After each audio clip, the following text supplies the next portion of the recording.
Welcome back, trainers, to your go-to stop for all things YPL, the YouTube Pokémon League. Today we're joined by one of the most brilliant minds in this season's VGC draft. His team is very powerful, heavily layered, and definitely an absolute nightmare to prep for. Let's welcome Coach Otto, the brains behind the Tricksy Treekos. What's up? Hey guys, how are you doing? I'm good. I don't know how everybody else is, but I do have a question for everybody else. Like, one question to kind of start off. You drafted Dozo Giri.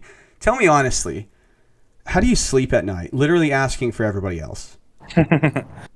Oh man. Yeah, way to go, eh?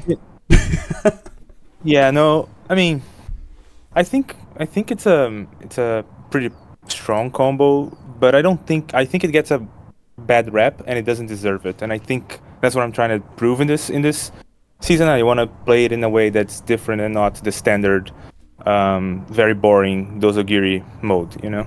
Ooh, letting us into the mind of you for this season. That's actually good information. I gotta play you week 1. Ooh, let's go. Yeah. Yeah.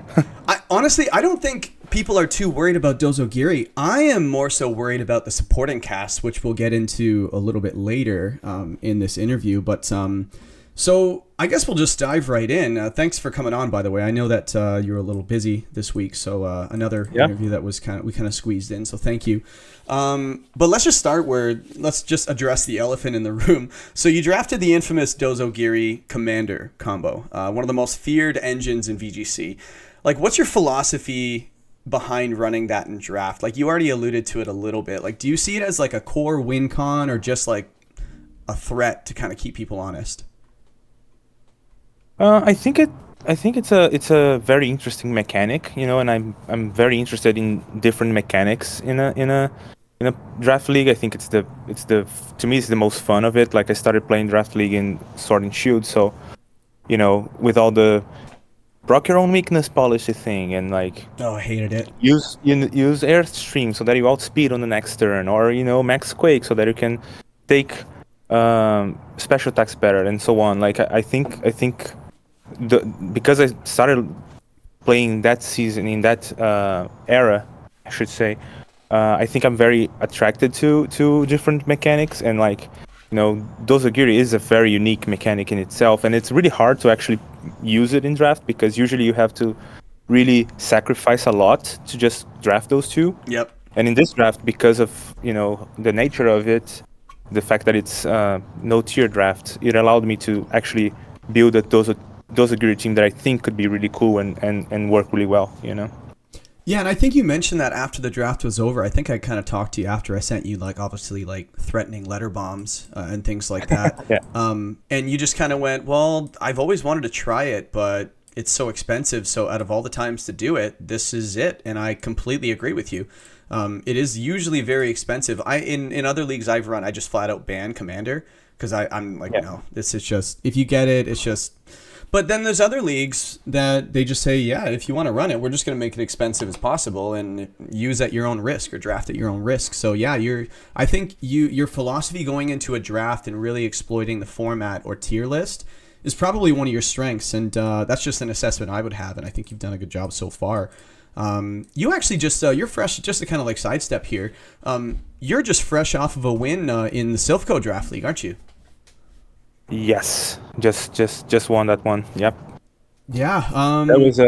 That was one that, again, I explored a very unique mechanic of the game and built a whole team around it, which was Flamigo, right? Like, it's a Pokemon that we had never had an ability like that can copy boosts from your own partners.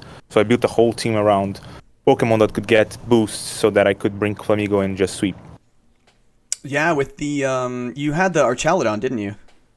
Oh yeah, you're talking about the other league. Sorry, I thought you meant the GLDL, which was the one that I used. Oh, okay. Everybody, listen to that. Otto wins so much he can't even keep track of which championship we're addressing. Wow. I mean, you did me dirty. You talked about Sylph. I don't refer to that league as Sylph. I just referred it as SCDA. So when you said Sylph, like, I confused it with the other league. So.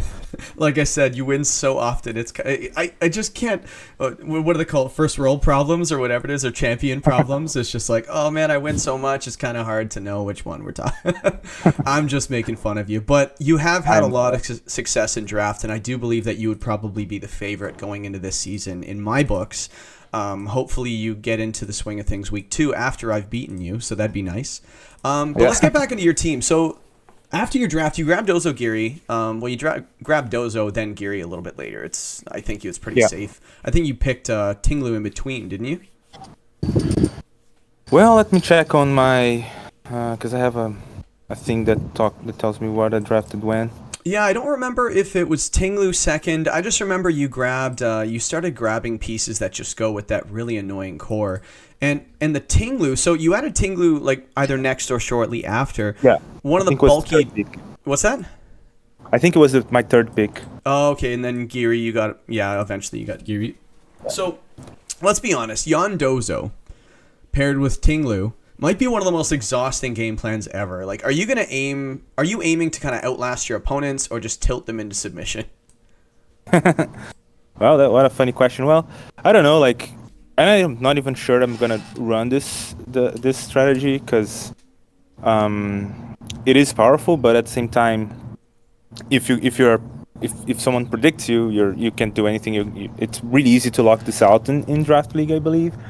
So I'm not even sure if I'm gonna draft it, but I think it's really I think the real strength of these very how can I say, like, standard combinations is that people are forced to prep for it, and I can take advantage of it. Like I always say, to me the most powerful thing about Spore, for example, is that it forces people to run safety goggles. Yep. That is essentially a wasted item, right? So I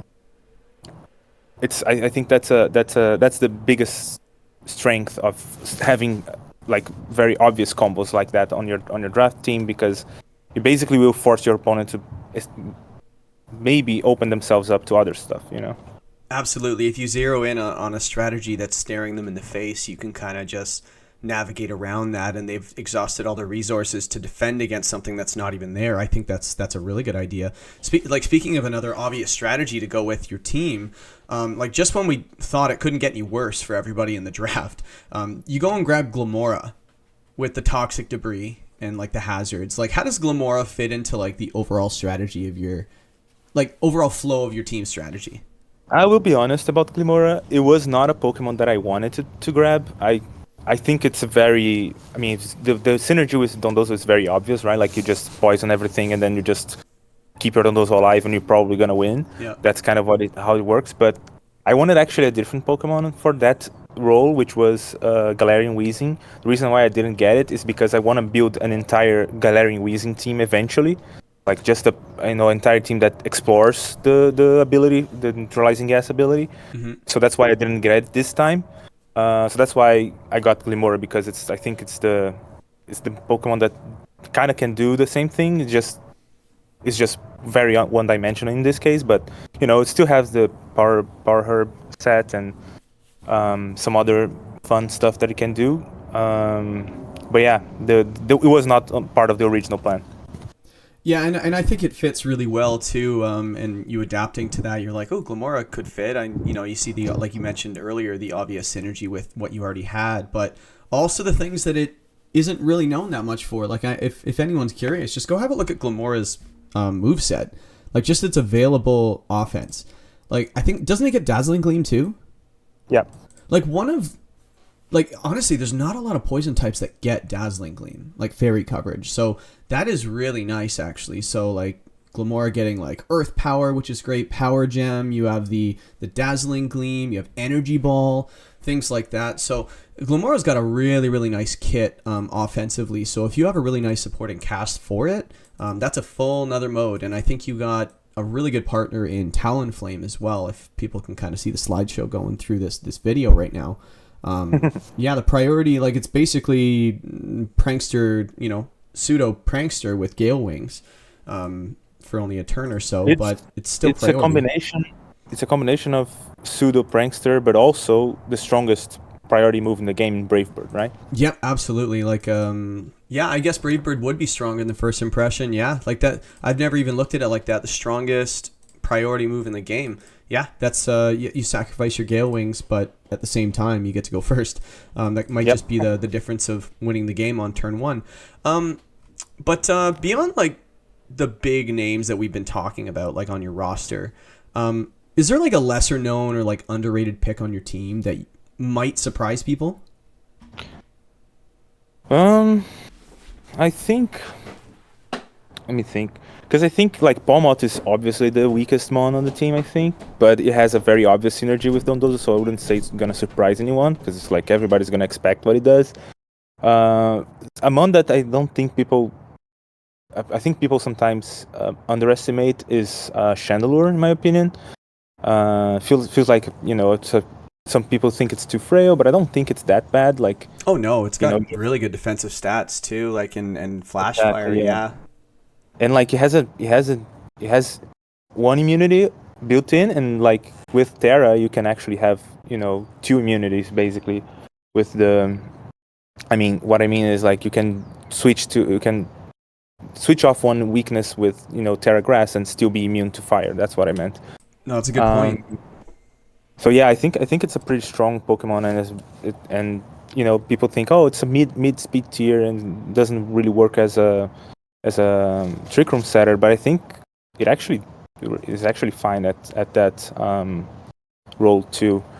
So I think maybe that mon I would consider my sleeper pick. Yeah, I think a lot of people probably would have picked the Palmot on the team with your Revival Blessing, but no, I think the Chandelure is probably something that people might overlook on a roster like that.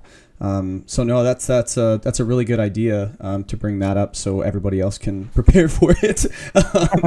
No, I was remember the more you spread thin, preparing for everything, you're not gonna be super well prepared for something. Yeah, that's the thing. You can't prep for everything. I always tell people there's a little bit of luck when it comes to prepping in Draft League. It's especially in a power level this high, it's really hard to kind of have answers for every mode that they could do. And I've seen guys go in circles and circles and circles, just like bringing the most obscure things to counter the most. Like, oh, I need to handle upper hand. It's like, well, like what's the likelihood of like? It's possible. It's a good strategy when it works, but I think there are some strategies you can kind of adapt to once you see them rather than prepare for them outright.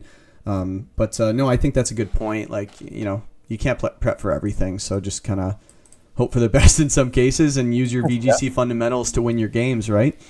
Which I think everybody in this league has, so that's really good. A lot of good coaches. So when it comes to like your team, like, do you think people are gonna like over prep for a Dondozo? Like we kind of mentioned. I hope they will. Yeah, really. They just zero in on one strat. Like we already talked about that a little bit. So I would imagine that's a little bit of the game plan for you. But when it comes to the other teams, like who in the league do you think is maybe the most equipped to counter your strategy? Like your main modes, like out of the box, face value. Like is there anyone you're hoping doesn't kind of figure it out? Well, I would say for Dondozo for sure they're like prankster, encore, and disable. Like that's probably really difficult to for a Dondozo team to get around. Prankster Haze obviously like almost impossible for Dondozo to get around. But that's the thing. Like if you go prep for Dondozo, like I can just prep for your prep for Dondozo, and then it's a game that never ends. So I think that's why I think this is a very good opportunity to draft Dondozo, because it allowed me to actually draft counters to the common Dondozo counters, Yep, I think that's a good point. And you mentioned like encore disable. Like imagine somebody having that strategy in maybe week one available. Imagine that. Wouldn't that, just for everybody listening, I do have a Sableye that's itching to get going. Yeah, encore disable is definitely something Dozo doesn't want to. And you know what's funny? Like Dondozo, like people say how good it is, but like man, the fact that it can't switch out and pivot, that's a huge mechanic in the game that you just can't have, right? Exactly. I think it's more than in VGC. I think it's more powerful than in Draft League by a mile. Yes. And I don't get when people start talking about like, oh, you don't want to have fun, you're drafting Dondozo Tatsugiri, it's a very boring combo and whatnot. Because I think it's actually one of the most exciting things. I played a couple of leagues where I played against Dondozo Tatsugiri, and I had a blast like coming up with ways of countering it, and like I didn't even have like really good counters to it at the moment. But you can, if you actually open your showdown and you look at like all moves your Pokemon learn, you're gonna figure out a strategy. Like I remember once, and I might be doing myself a disservice here, but I beat a Dondozo Tatsugiri team with Paraflinch, right? Like I used Thunder Wave on it, and then I started Iron Handing it to death. That's a way to go. That's how I beat. Yep. And every Pokemon learns Thunder Wave, or not every, but a million of them do, and many of them also learn flinching moves. So that's what I'm saying. Like if you really look at the resources your team probably has, you're gonna have to find a way to counter it. The thing is countering the counters to those Tatsugiri strategy. And then countering the counters of the counters, right? And then countering the counters of, I'll stop. it never ends. Yeah. Yeah. No, it's we actually in one of the last interviews I did with Ant-Man, the Las Vegas Corviknights, we talked a little bit about the mental game, and how big of a factor that is in your prepping and things like that. Like, what are they going to do? Do I stop what I think they're going to do, or do I not know it? Like, I faced a Dozogiri team a while back, maybe about a year ago, and I spent so much time prepping for Dozogiri, I lost to Bulk Up Terra Fairy Saraledge. So, exactly. And it was really upsetting because I put all my resources in it. So, live and learn, right? Yeah. But I guess, okay, so I want to ask you one last question before we hit the rapid fire stuff. But like in past leagues, and you've played in a lot of them, I would say you've brought some pretty off the wall sets. Do you consider yourself like more of a theory crafter or like an in-game adjuster, or like what would you kind of classify yourself as? I would say 100% theory crafter. Like I try to bring like my ideal scenario coming into a game is like I don't want to predict a single turn. That is my ideal game plan. Like when I come to a match, I want to have a strategy that I think whatever my opponent does, I don't need to predict. It's gonna work. Like that's how I try to prep. But obviously, like that's a very utopic thought. Is just really difficult to do that especially in a league like this where basically your opponent can bring all 10 mons that they drafted. But that's my ideal scenario. Like I think I try to prep for come up with strategies that I think will win no matter what my opponent does. That's my sweet spot, So and usually like when I have to adapt in game, I don't do it. I don't do so well. I don't think. Like I always after the game, I always like I should have like that's a much better way I could have handled it. You mean after you beat your opponent to a pulp in the finals every season you play, you go, I could have played that differently. Well, no, not. It's not. No, for example, when I lost to I'm on another league at the moment, and I've a really bad record. Actually improved. I actually won a match today, but I was like. At one point, I was like 0-4. I lost all 4 first matches, and now I won 3 in a row. But it was really difficult for a while, and my opponents were just beating me during the game. I thought my preps were strong most of the time. Like I made one huge mistake with Illumise one week where I brought the Oblivious version of it, which was horrible for my gameplay. Yeah, but running other than that, strats, are we? Yeah, but other than that, I felt like my preps were on point, but my opponents were just outplaying me during the matches. And every time after the matches, I reflected about them, and I was like, man, if I just did this, I could have won, So that's something I really think I should improve in my game. Is like when my original strategy doesn't work, I should be able to adapt and change game plans on the fly. And sometimes I actually am resistant to it, and I try and force my game plan again, and it doesn't work, Yeah, I think that's one of the hardest parts of playing in draft too. In these pretty much any closed team sheet, or the majority closed, because we are open Terra, but the closed team sheets are so hard to kind of adapt. And I think the better players, like you'll notice that some of the better players that consistently win, and I would include you in that kind of category. The longer the games go, like the longer the sets and games go, the more information that's gathered, the better win percentage they have. So like there might be some of the better players that might lose a game 1, but they'll adapt and be like, oh, okay, so it becomes more clear what your win condition is. And then you win game 2, then game 3, you just win by a larger margin. And I've seen that a lot in my, I guess let's call it a career, playing VGC and draft. So, some people, they know all gas, no brakes. They win 2-0, here and there. But then I feel like the players that deserve a little bit more of my respect are the ones that they might lose a game 1, or they get a lot of sets that they've lost the game, but they won 2. But if you look how it goes, they might barely lose game 1. Then they win like a 3-0 game 2, and then they'll 4-0 game 3. It's like, I like that a lot. I think that kind of shows the fundamentals and problem-solving aspects of these players are just on another level, wouldn't you say? I agree. I totally agree. And again, like, I think it's something that I'm working to improve in my game for sure. And which is why also one of my favorite, if not the favorite ability in draft is Frisk, because it gives you such a huge advantage, like just in a closed team sheet scenario where your opponents can basically bring crazy items, like, I don't know, utility umbrella to counter a strategy, for example.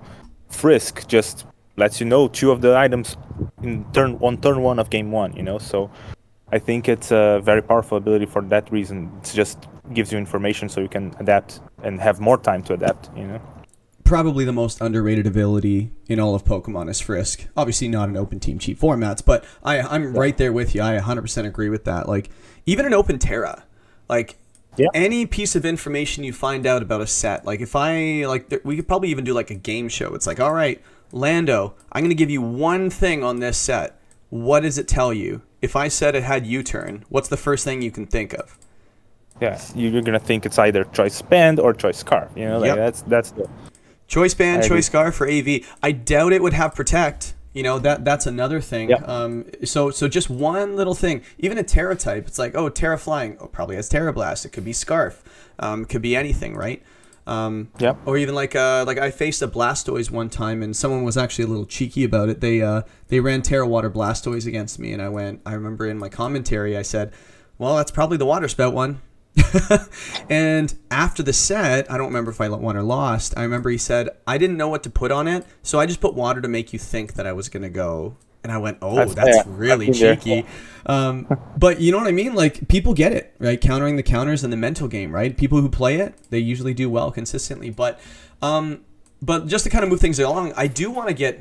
I love talking to other people about just their philosophy on games and stuff like that, and playing and getting better, right? So like this has been great so far. But I want to get into the rapid fire stuff. If you've been watching the other ones or listening to the other interviews, we do like a segment of rapid fire where I don't tell you what's coming, and we just kind of get into, like, it could be about abilities, moves, your opinion on whatever. No explanation needed. You ready? Yeah, sure. Let's do. I haven't watched any of the other ones. Sorry, Jay. I was really busy, but I'm gonna do it. You don't have to apologize. There's a lot of stuff to do. It's just YouTube. But hey, somebody might give you some information about how to play them, so check them out throughout the season. First question: what's more frustrating to face, Yawn or Toxic? Oh, Yawn by a mile. Yawn by a mile. I agree. Forces switches and things like that. What is the most rage-inducing Pokemon in draft? Rage-inducing Pokemon in draft. I think Ursaluna. I hate it. It's so annoying. It just Oko machine. Yeah. What is the most annoying lead to frustrate your opponent in VGC? Annoying leads. Well. That's the one. Like, any strong fake out user next to Furry Giraffe. Fair. Yeah, especially like a slow fake out user like Hands with Furry Giraffe. Exactly. Yeah, that would be pretty good. Let me see. What is a mon that you love using, even if it's niche? Poltergeist. Oh, I was not expecting that. Everybody. Man, I don't know. For some reason, people always put it in a very low tier, and it's such a good Pokemon for the low tier that it always is. So I always end up drafting it. What's its special Second attack? would be 136? What? Sorry? Its special attack's like 136 or something, isn't it? Yeah, it's like super high special attack. Shell Smash, Shell Smash, Strength Sap, so like Will-O-Wisp, you know, like there's a lot of cool sets. It's beautiful. Maybe I should have grabbed that instead of Zoroark. As everybody says, please, yes, I don't want to face a Zoroark Kasui. Yeah, the Roark. Okay, so what is a Pokemon move that they can pick that you never want to see across from you? Ally Switch. Oh my goodness, yes. That is the objectively correct answer to that question. Remember when you could use it unlimited in Gen 8? That's so annoying. Yeah. I think it's actually worse now that you can't, because it's now it's also RNG based, you know? Oh, yeah, so if you're clicking it or whatever it might be. Exactly. Your opponent might risk it. It has a 30% chance of working. And then now it's also, on top of being a really annoying move to play against, is also RNG based, so it's even worse, you know. Yeah, I guess when it comes to if you know it's coming, I feel like it was just so prominent in Gen 8 and Sword and Shield. Like it was on everything. Yes. Like every psychic type got it, every ghost type got it, every type got like everything got it for some reason. Now I'm so glad they lowered the usage of it. I think Cinderace got it, no? Yeah, I think Cinderace got it as well. That was a really interesting debut for that Pokemon. And last question for you for rapid fire: which opponent this season do you think is most likely to rage quit mid match? Oh, I don't expect anyone to rage quit. I mean, I'm running those at Tatsugiri, but even then, I don't expect anyone to rage quit. Hopefully, I don't know. Yeah. I don't know many of the players here. The players I've played against for sure won't rage quit. Yeah, I think it's kind of like one of those taboo things. Like you just don't quit, just finish it out. You know, especially when somebody is locked you into body press and iron defense against an Annihilate, right? Yep. Not referencing anything specific, Otto? Yep. If you know, you know. I won't reference it or allude to it. But final word to the other coaches. Like, what do you want them to know before you drop the first yawn, set the first toxic spike, and commander boost your way through them? I would just say let's have fun, guys. Like I'm probably bringing crazy Dondozo sets. I'm not gonna bring anything that is very standard. So let's just have fun. Says the guy that's running the Dozogiri. I like it. I like it a lot. But that's Coach Otto and the Tricksy Treekos. Probably the most sinister draft we've seen this season, and we mean that with total admiration. But make sure to like, comment, subscribe. Which Pokemon do you think is the real threat on Otto's team? And subscribe for more YPL VGC content, more interviews, breakdowns, and possible suffering. Coming soon. Peace.